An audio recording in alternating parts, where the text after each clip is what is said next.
Yesterday afternoon, ladies and gentlemen, I interviewed Governor Palin for the upcoming issue of the Limbaugh letter. It will be our cover story. I think it's the first time other than an interview with me. Sometimes I do interview myself in the newsletter because those are the best questions I ever get asked, are the ones I ask myself.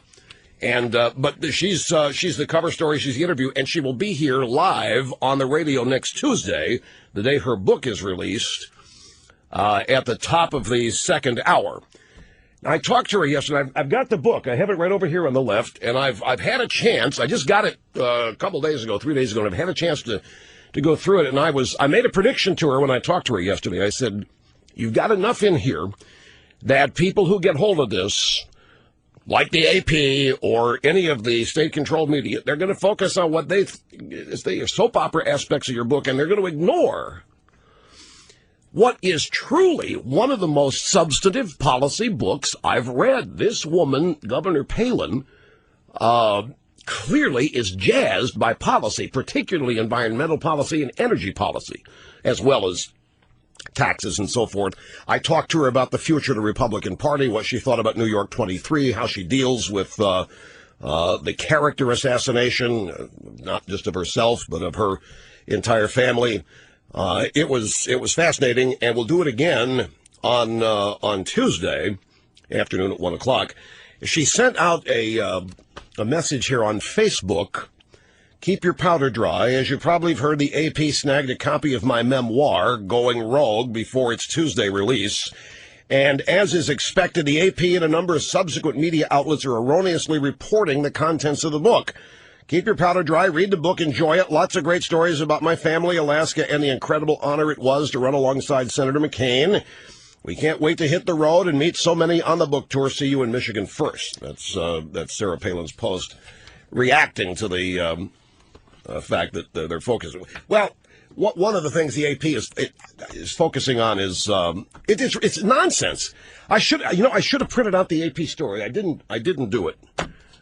But it's let me get my memory churning. I'll find it in here rather than try to paraphrase it. I'll find it during the break.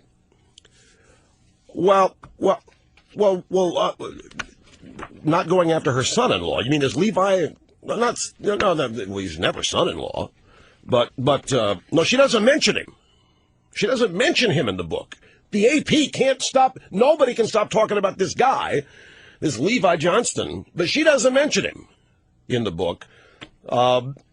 She's pretty open and honest about being locked up and confined and not allowed to be herself by certain people in the McCain campaign. Nicole Wallace, who set her up with a Katie Couric interview. I told you that I had some friends in town last week, and when I blew my stack again, well, one of them started asking me questions of Sarah Palin based on media reports. And this guy brought up the Palin Katie Couric interview, and that's when I started throwing a napkin. I said, "Don't you know what happened there? Nicole Wallace, who used to work at CBS, pushed that interview on Couric to help Couric. Couric's numbers were in a tank.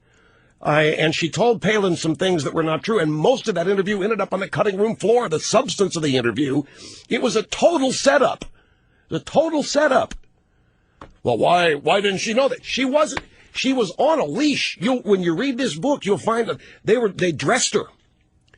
She wanted to wear her clothes. They sent her. Then they started this whole controversy about paying for the clothes where they donated this kind of thing. They would not let her mention. They wouldn't let her give a shout out to George Bush during the campaign for keeping the country safe after 9/11. They wouldn't let her make a concession speech alongside McCain the night that he gave what many thought was his best speech of the campaign.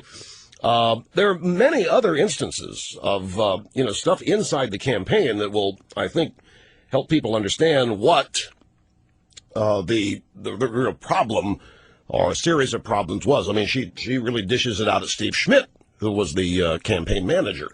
They wouldn't let her go back and talk to the press on the campaign plane. I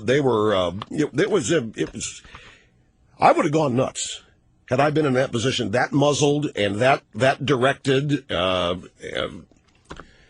But, you know, she's not hard on McCain. She talks about it was an honor, you know, serving with him and as his vice presidential nominee. Anyway, you'll learn all of this when you read the book. It comes out on Tuesday. It's going to set sales records. It already has, and so 1.5 million printing is what's the original, and it's going to go higher than that.